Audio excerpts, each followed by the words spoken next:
TMC सरकार के जाने का काउंटडाउन शुरू हो चुका है।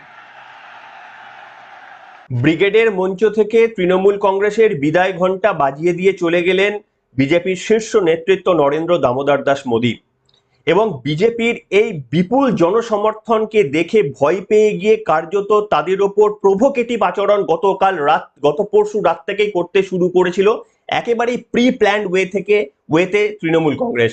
সেখানে নরেন্দ্র মোদীকে গো ব্যাক স্লোগান থেকে শুরু করে যত রকমের হোর্ডিং সেগুলো টাঙিয়ে এমন জায়গায় টাঙানো হয়েছিল যেখান দিয়ে মিছিল আসবে এবং সেখানে একটা প্রভোকেশন তারা প্রথম থেকে তৈরি করে রাখার চেষ্টা করেছিল। তারপরে মিছিল আসার পর সেই ধরনের ঘটনাগুলোকে আরো বেশি প্রভোকেটিভ করে তোলা হলো যাতে করে টিভি স্ক্রিনটা শুধুমাত্র নরেন্দ্র দামোদর দাস মোদী কিংবা বিজেপির এই ব্রিগেড সবার উপর ফোকাস না থাকে, তার জন্য এই প্রচেষ্টা। কিন্তু শেষ পর্যন্ত কি সফল হলেন? শেষ পর্যন্ত যে ভিড় টানলো নরেন্দ্র দামোদর দাস মোদী, যে ভিড়টা টেনে গেলেন বিজেপির নেতৃত্বরা, সংগঠনের যে কবজির জোরটা দেখিয়ে গেলেন, এসআইআর এর এই ব্রহ্ম মুহূর্তের পর নির্বাচনের আগে তৃণমূল কংগ্রেসের হাড়ে হিম ধরে গেছে এবং সেই কারণে এমন ভুল করে বসলেন। নাটকটা করতে গিয়েও, মাফ করবেন আমি কোনো আঘাতকে ছোট করে বলছি না, কিন্তু স্টিল এটাকে কিছু জায়গায় ইচ্ছাকৃতভাবে অতিরঞ্জিত করা হয়েছে বলে মনে হয়েছে। তো এই নাটকটা করতে গিয়ে যে ধরনের ভুল তারা করে বসলেন আজকে আপনাদের সামনে দেখাবো, ভিডিও রেকর্ডিং এ ধরা পড়েছে। আর একটু প্রিপেয়ার হয়ে আর নামা উচিত ছিল তৃণমূল কংগ্রেসের। এত কাঁচা যদি খেলতে তারা শুরু করে তাহলে কিন্তু হবে না। তার কারণ আমরা বুঝতে পেরে গিয়েছি যে আবারও কোনো একটা ওই ভাঙা পায়ের মতো আবারও কিছু একটা ঘটানোর চেষ্টা করা হচ্ছে। এখানে কিন্তু বিরোধী দল তাদেরকেও সাবধান হতে হবে, আবারও কিছু একটা ঘটানোর চেষ্টা করা হচ্ছে। আসুন আজকে আলোচনা করি। নমস্কার, welcome to simple as a বিষয়, আপনাদের সকলকে স্বাগত জানিয়ে অত্যন্ত গুরুত্বপূর্ণ একটি পর্ব শুরু করছি। প্রধানমন্ত্রী নরেন্দ্র মোদী এই প্রথম এত অ্যাগ্রেসিভ বক্তব্য দিলেন। মমতা বন্দ্যোপাধ্যায় অ্যাগ্রেসিভ বক্তব্য দেন, সেই কারণে মমতা বন্দ্যোপাধ্যায়ের যে কোনো বক্তব্যের সোশ্যাল মিডিয়ায় ভিউ নরেন্দ্র মোদীর থেকে বেশি। কেন না, মমতা বন্দ্যোপাধ্যায়ের বক্তব্যগুলো খোরাক যোগায়। তিনি বলেছিলেন না যে 1 সেকেন্ড সময় লাগবে একটা কমিউনিটি ঘিরে ধরলে 12টা বাজিয়ে দেবে, এইগুলো খোরাক তৈরি করে। এগুলো একটা মুখ্যমন্ত্রী পদে কাউকে মানায় না। প্রধানমন্ত্রী গতকালও এই প্রসঙ্গে বক্তব্য রেখেছেন, আমি ওই সময় পরে আসছি। কিন্তু আমি আপনাদের সামনে বলবো যে দেখুন, যখন মিছিলটা যাচ্ছিল, যখন বিজেপির এই মারাত্মক ভিড়, রাস্তার মধ্যে অগণিত মানুষ, আমি একটু পরে গিয়ে দেখাচ্ছি, অগণিত মানুষ এইরকম ভাবে ভিড় করে ব্রিগেড সমাবেশের দিকে যাচ্ছিলেন, তখন ইচ্ছাকৃতভাবে প্রভোকেটিভ পরশু রাত থেকে নরেন্দ্র মোদী গো ব্যাক থেকে শুরু করে বিভিন্ন রকমের কালো হোর্ডিং এ একেবারে মিছিলে এমন জায়গায় লাগানো হয়েছিল প্রভোকেশন ছড়ায়।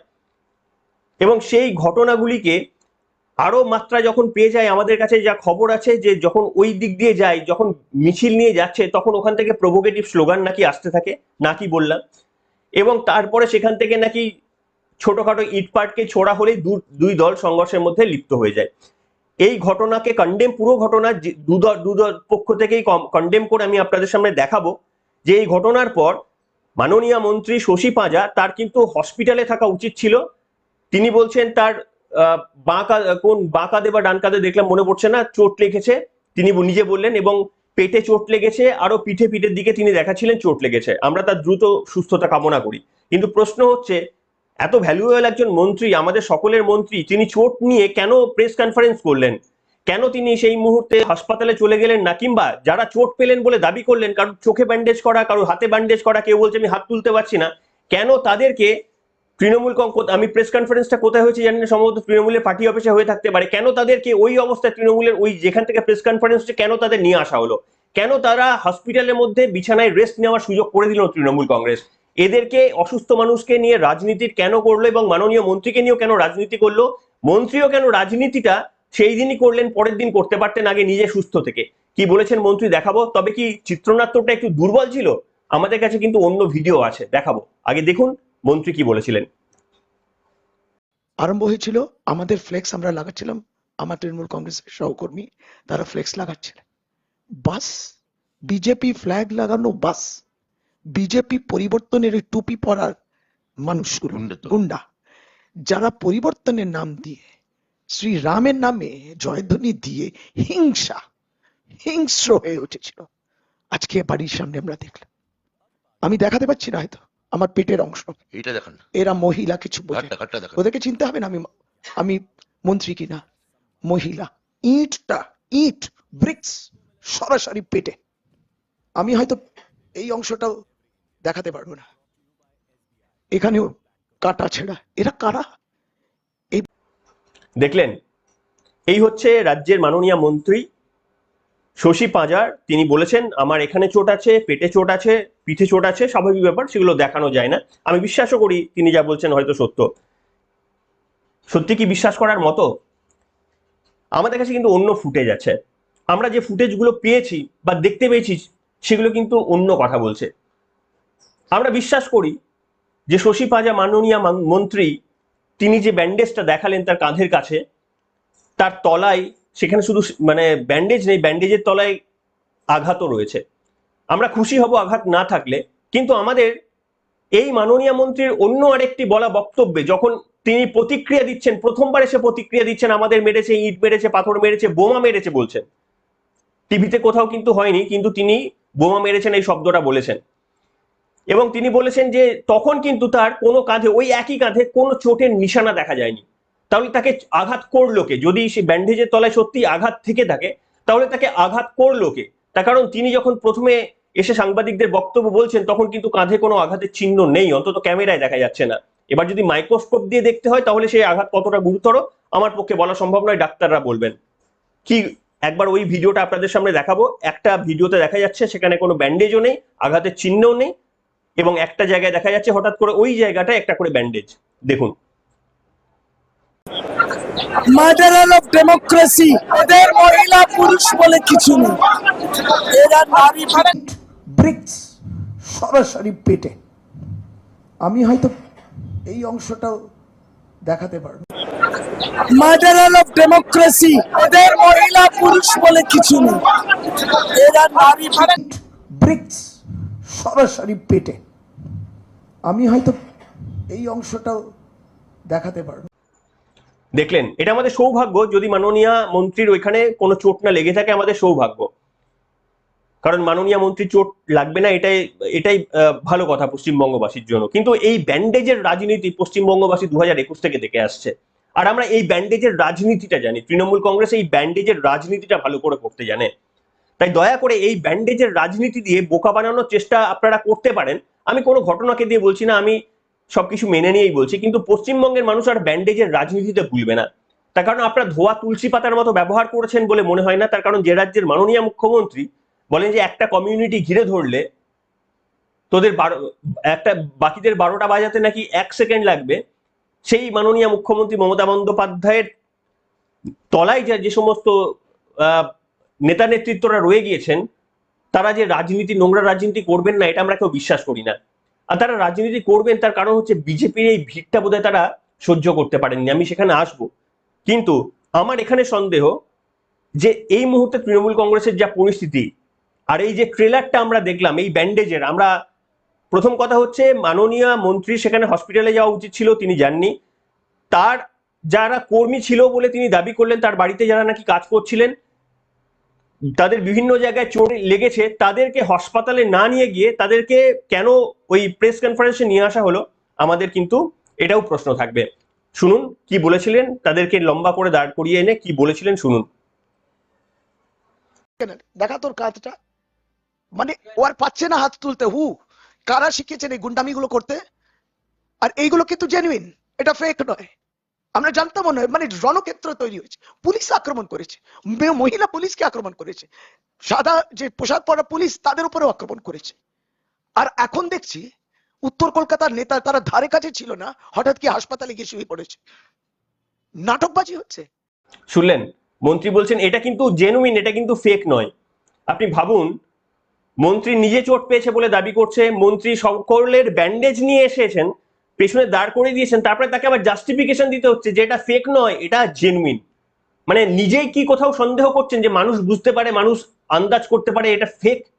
এই জন্যই কি তিনি এই কথাটা বললেন? না হলে তো এই কথাটা বলার প্রয়োজনই হয় না। আপনি যদি চোট পেয়ে থাকেন আপনি কেন বলবেন এটা ফেক নয়, এটা জেনুইন? এই কথাটা বলার প্রয়োজন হয় না। এইখানে একটা ইন্টারেস্টিং বক্তব্য আমি শোনানোর চেষ্টা করব, যদি পেয়ে থাকি হঠাৎ, মানে যদি আমি খুঁজে পেয়ে, আমি শুনেছি এটা। মিঠুন চক্রবর্তী গতকাল অনেক কিছু বক্তব্য বলেছেন, আমার মনে হয় তিনি আবারও কেস খাবেন। তিনি এই রকমের একটা কথা উল্লেখ করেছিলেন, ওই ব্যান্ডেজের রাজনীতির কথা তিনি বললেন। তিনি বলছেন এবারে কিন্তু আইসিইউ থেকেও বক্তব্য রাখতে পারেন কেউ কেউ। আমি জানি না এটা মিলবে কিনা। আমি আশা করব আমাদের সমস্ত রাজনৈতিক নেতৃত্বরা রাজনৈতিক লড়াই করবেন, কেউ সিরিয়াসলিও যেন ইনজিওর্ড না হন এইটাই প্রার্থনা করব। আবার কেউ ইচ্ছাকৃতভাবে মানুষকে বোকা বানানোর জন্য এই নাটকবাজিও যেন না করেন, এটাও কিন্তু সমানভাবে ধিক্কৃত যদি এরকম কোনো ওই নাটক করার প্ল্যান তারা করে থাকে। তার কারণ এবারে যা অবস্থা, নাটক ছাড়া, নতুন নাটক ছাড়া কিন্তু এবারে যেতে পারবে না। পুরোনো নাটক মানুষ ধরে ফেলেছে। কি বলেছেন মিঠুন চক্রবর্তী খুঁজে এনে দেখানোর চেষ্টা করব। সমাজকে ভাঙার জন্য এটাই দরকার। সেই জন্যই আমি বলেছিলাম 10 জনের মধ্যে একজনে উনি। দুনিয়াতে অনেক ধরনের চিফ মিনিস্টার দেখেছি, এই রকম চিফ মিনিস্টার দেখিনি যিনি কথায় কথায় মিথ্যে কথা বলেন। এত মিথ্যে বলেছেন যে আর মিথ্যে বলার সময় নেই। কারণ আপনাদের সূচনা দিচ্ছি, হাত ভেঙেছে, পা ভেঙেছে, এবার কিন্তু আরো কিছু ভাঙতে পারে, তার জন্য তৈরি থাকবেন। হয়তো চলে গেল আইসিইউতে, আর আইসিইউ থেকে বক্তৃতা দিচ্ছেন, আমার কি হবে। আইসিইউ থেকে বক্তৃতা দেওয়া যায়, উনি এমন ভাবে ব্যবস্থা করবেন তাতে আইসিইউ থেকে বক্তৃতা দেওয়া যায়। যাই হোক, বেশি কথা বলবো না। আমি জানি দেখলেন মিঠুন চক্রবর্তী আরো যা যা বলেছেন সেগুলো আমি জানি না মিঠুন চক্রবর্তীর নামে কেস হলো বলে, তবে তিনি বুদ্ধি মত্তার সঙ্গে কারোর নাম নেননি। তিনি বলেছেন অনেক কিছু বলেছেন। আমি সমস্ত কিছু ফেসবুকে দিয়ে দিয়েছি, আমার নতুন ফেসবুক চ্যানেলে প্রচুর ভিডিও দেওয়া হয়েছে গতকাল। প্রত্যেক দিন প্রচুর ভিডিও আপলোড করি আমরা, ওখানে আমার টিম করে। সেখানে আমি এখানে প্রত্যেকটা ভিডিও দেখানোর সুযোগ আমার কাছে নেই, ওখানে যখনই ঘটনা ঘটে আমি সেখানে পোস্ট করে দিই। আপনারা চাইলে আমাদের ডেসক্রিপশন থেকে সেই লিঙ্কটা পেয়ে সেখানে ফলো করতে পারেন, আপনারা একেবারে আপডেটেড খবরগুলো সেখানে পাবেন।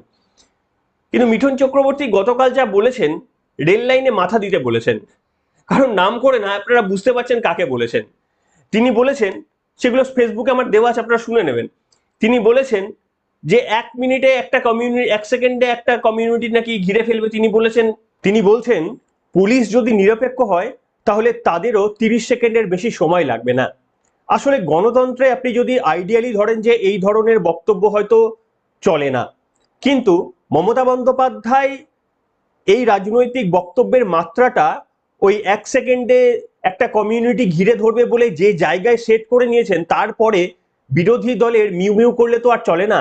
তাই সেই জন্যই মিঠুন চক্রবর্তীও এই ধরনের বক্তব্য বলতে বাধ্য হয়েছেন।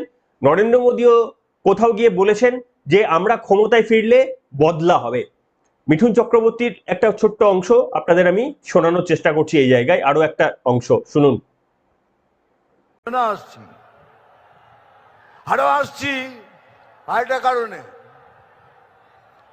উনি বলেছেন কি আমাদের গলায় দড়ি দিয়ে মরতে।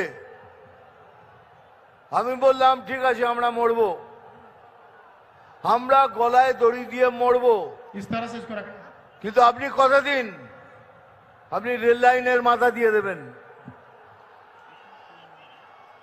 আপনারা সবাই রেল লাইনে মাথা দেবেন, আমরা গলায় দড়ি লাগিয়ে ঝুলে পড়বো। এই জন্য আসছিলাম। শুনলেন? অর্থাৎ পশ্চিমবঙ্গে নির্বাচনের ঘোষণার আগেই উত্তেজনা উত্তাপের পারদ যে জায়গায় পৌঁছে গেল, আগামী দিনে পশ্চিমবঙ্গে সঠিকভাবে নির্বাচনটা করানো সম্ভব হবে কিনা তা নিশ্চিতভাবে প্রশ্নচিহ্নের মুখে পড়ে গেছে। বিশেষ করে আপনারা জানেন 2021-এ তৃণমূল কংগ্রেসকে এক ধাক্কা দিয়ে কার্যত 77টি সিট দখল করে নিয়েছিল বিজেপি।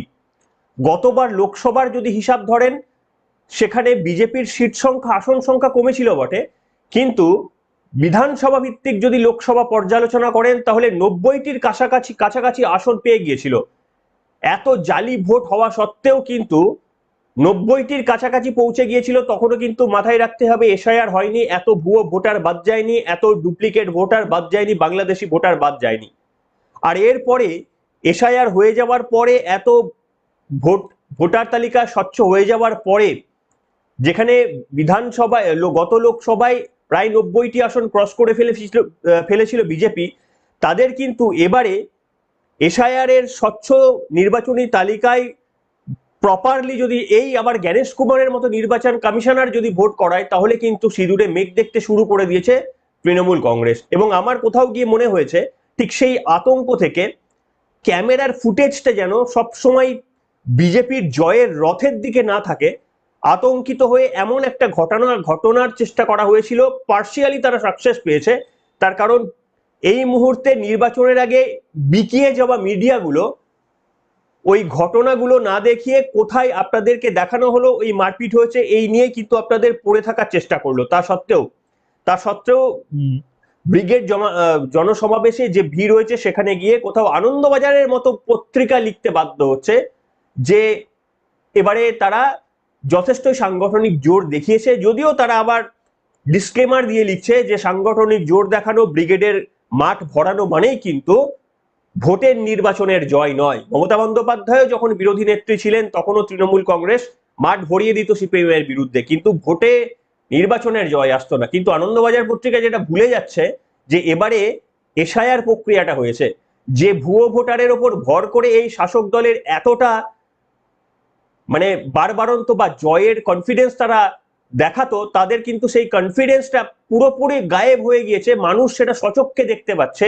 এসআইআর এর পর মমতা বন্দ্যোপাধ্যায় কিভাবে এই নির্বাচনটাকে আর লড়তে চাইছেন না, ফেস করতে চাইছেন না, এবং বারবার সুপ্রিম কোর্টে দৌড়ে যাওয়া, তার নিজের কালো কোট পরে চলে যাওয়া, কোথাও গিয়ে পুরনো ভোটার লিস্টেই ভোট গ্রহণে আবেদন জানানো, তাদের বলে দিচ্ছে যে ওই পুরনো ভোটার তালিকায় যেখানে মৃত ভুয়ো ভোটাররা রয়েছেন, যেখানে ভোটারের সংখ্যা প্রায় 7-8 কোটি, ভুয়ো ভোটার সব মিলিয়ে একমাত্র সেই ভোটারে তৃণমূল কংগ্রেস রাজা হয়ে থাকতে পারবে। শুদ্ধ ভোটারে মানুষের মতামত নিয়ে তৃণমূল কংগ্রেসের চতুর্থবার ফিরে আসা কার্যত যখন অসম্ভব, এই দেওয়াল লিখনটা যখন তারা পড়তে পেরে গেছে, তখন ব্রিগেডে এই উপচে পড়া ভিড়টাকে টিভির ফোকাসের থেকে একটু আউট অফ ফোকাস করে দিতে এই গিরিশ পার্কের ঘটনা রচনা করা হলো। আমি বলবো পুলিশের নিশ্চিতভাবে নিরপেক্ষ তদন্ত করা উচিত। মাননীয় মন্ত্রীর সিকিউরিটি সব থেকে বেশি, তাদের বিষয়ে তাদের বিরুদ্ধে বোধহয় তদন্তটা করা উচিত। তার কারণ যখন একটা এই মিছিল আসছে যেখানে গিরিশ পার্কের ওপর দিয়ে এই মিছিলটা যাবে বলে পুলিশ জানতো, কেন মাননীয় মন্ত্রীর বাড়ির কাছে সিকিউরিটি বাড়ানো হলো না? কেন ঠিক ওই মুহূর্তে মাননীয় মন্ত্রী বলছেন আমরা প্ল্যাকার্ড লাগাচ্ছিলাম, কেন তাদের ওই প্রভোকেটিং আচরণটা ঠিক ওই মুহূর্তেই করতে হলো?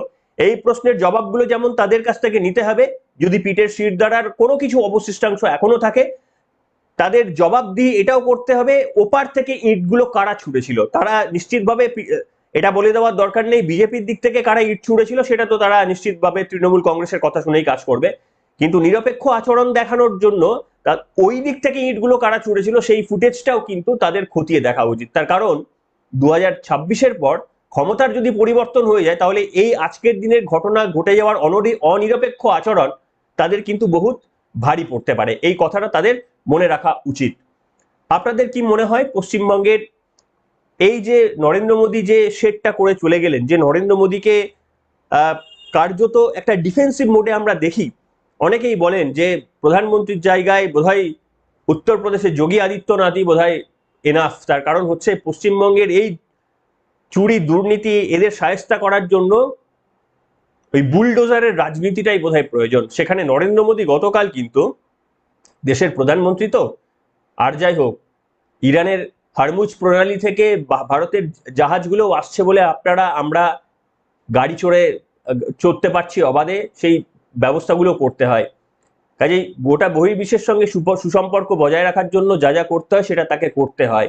এদৎ সত্ত্বেও গতকাল তিনি যে মানে কি বলবো, যে বদলার রাজনীতির কথা বলে গেলেন, সেটা নিশ্চিতভাবে উদ্দীপ্ত করবে বদলার প্রয়োজন। যে অসভ্য আচরণ, দিনের পর দিন নোংরামো আচরণ, বদলা কিন্তু হিংসার কথা বলছি না, বদলা আইনের আওতায় এনে বদলার প্রয়োজন।